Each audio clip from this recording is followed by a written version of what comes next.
Nereti no saviem draugiem vai paziņām mēs dzirdam tādu padomu. Nepērc putnu gaļu. Tie taču tiek barot ar stimulatoriem un pilni ar ķīmiju. Interesanti. It kā jau neviens pats savu kāju putnu fermā spērs nav. Toties šis mīts izplatās no mutes mutē. Kā tad ir patiesībā? Vai putnu gaļa, kas tiek ražota lielās putnu fabrikās, savu svaru un apjomu iegūst dabiskā veidā? Ķekavas putnu fabrika pircējiem piedāvā gan svaigu, gan dažādos veidos sagatavotu vistas gaļu. Ik viens, kas kādreiz redzējis Ķekavas putnu fabrikas reklāmas, zina, ka šeit atrodamas labi audzinātas vistas. Protams, tam nav nekāda sakara ar vistu raksturu īpašībām, bet gan apstākļiem, kādos putni tiek turēti. Šī nu ir tā reize, kad arī mēs varam un drīkstam ielūkoties vistu mītnēs. Ja cilvēks joprojām strīdas par to, kura bija pirmā, vista vai ola, tad putnu fabrikā Ķekava viss ir skaidrs. Šeit visa sākums un pamats ir vista. Dejai vistu jeb māšu ganāmpulks tiek iepirkts Somijā. Īpaši aprīkotās mītnēs katrā uzturas apmēram 6800 vistu un 700 gaiļu. Tātad vienam gailim ir 10 sievas. Barības padeve, mikroklimats un gaismas režīms mītnēs tiek kontrolēts un nodrošināts ar specializētu datorprogrammu palīdzību. Ja cilvēku pasaulē parasti pie brangākām pusdienām tiek vīrietis, vistu kūtī viss ir pilnīgi pretēji.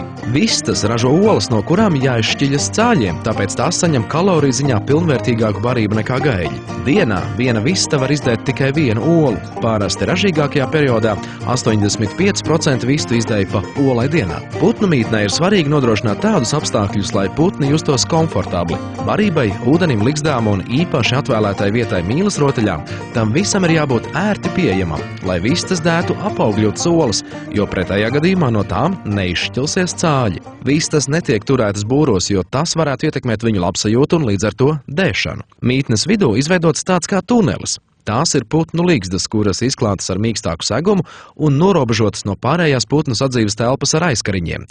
Uz šejieni vistas dodas dēt olas. Tuneļa grīda ir nedaudz ieslīpa, un tajā ir ierīkota transporta lenta, kura visas izdētās olas nogādā uz olu šķirojumā galda. Putnkopes uzdevums ir novērtēt olu kvalitāti gan vizuāli, gan ar tausti un salikt tās inkubācijas sietos. Patiesībā šeit vietā ir teiciens jāpietas kā ar jēlām olām, jo pieskārieni nedrīkst nodarīt kaitējumu ne pašai olai, ne topošiem cālītim, kurš oliņā jau ir aizmeties. Kad olas saliktas inkubācijas sietos un sakārtotas transporta paletēs, tās tiek vēstas uz inkubātoru. Inkubators ir kā putnu dzemdību nodaļa, tāpēc būtiski gan šajā, gan visos citos putnu audzēšanas un aprūpes posmos ievērot higiēnu un tīrību. Olas inkubācijas skapjos 18 dienas tiek sildītas, grozītas, mitrinātas un dzesētas, līdzīgi kā to darītu vista perētāji. Ola ir dzīves organisms, tāpēc temperatūras kontrole ir ļoti būtiska. Tā nedrīkst ne pārkarst, ne nosalt. 18. dienā olas pārvieto citos skapjos, tā sauktajos šķīlējos, kuros uzstādīti citi režīmi. Šeit 3 dienu laikā no tām izšķiļas cālīši. Kad tie apžuvuši, tos saskaita un sašķiro pēc dzimuma. Tad visi putni tiek vakcinēti un pārvesti uz broileru novietnēm. Katrā broileru mītnē mitinās apmēram 33 000 cāļu. Tajā viss iekārtots tā, lai putni justos ērti. Tiem ir sagatavota barība un ūdens. Mītnes tiek apgaismotas ar zilu un zaļu gaismu, jo putni gaismu uztver ļoti jūtīgi. Spilgta gaisma tos ļoti sanervozē, zilā nomierina, savukārt zaļā aktivizē. Šajā mītnē cāļi aug 40 dienas. Pēc 40 dienām no mazajiem cālīšiem izauguši broileri. Gaļas putnu šķirne Kross ir īpaši selekcionēta un paredzēta tieši gaļas ražošanai. Broileri ir īpaši ēdalīgi, tie pieņem svarā par aptuveni 60 gramiem diennaktī. Pēc 40 broileru mītnē pavadītām dienām putni tiek vēsti uz kautuvi. Ir it kā tāds mīts sabiedrībā, kad tiek lietoti augšanas stimulātori, varbūt kādu hormonu preparātu, lai sasniegtu tādu rezultātu. Bet tas tiešām ir mīts, jo kaut vai no tāda ekonomiskā viedokļa raugoties uz šo problēmu, ja Ķekavas putnu fabrika tiešām lietotu kādus augšanas stimulātorus, tad pirmkārt tās būtu tonām šā stimulātora. Jūs stādāties priekšā, cik tas viss maksātu, un beigu galā, cik tad maksātu tā mūsu saražotā produkcija. Viņi vienkārši nebūtu pieejami tad, vai nebūtu samaksājami. Nekādu brīnumu jau tev patiesībā nav. Pirmkārt, putnu Kross ir pielāgots gaļas ražošanai, tātad gan ģenētiski, gan selekcijas ceļā putni ir izveidoti kā ļoti ātraudzīgs Kross. Otrakārt, es minēšu kombinēto barību, ko mēs izmantojam savu putnu ēdināšanā. Tā ir pilnvērtīga barība, pēc noteikts receptūras izgatavot, kurā absolūti viss tiek kontrolēts. Gan proteīna līmenis, gan enerģijas līmenis, gan minerālu vielu saturs.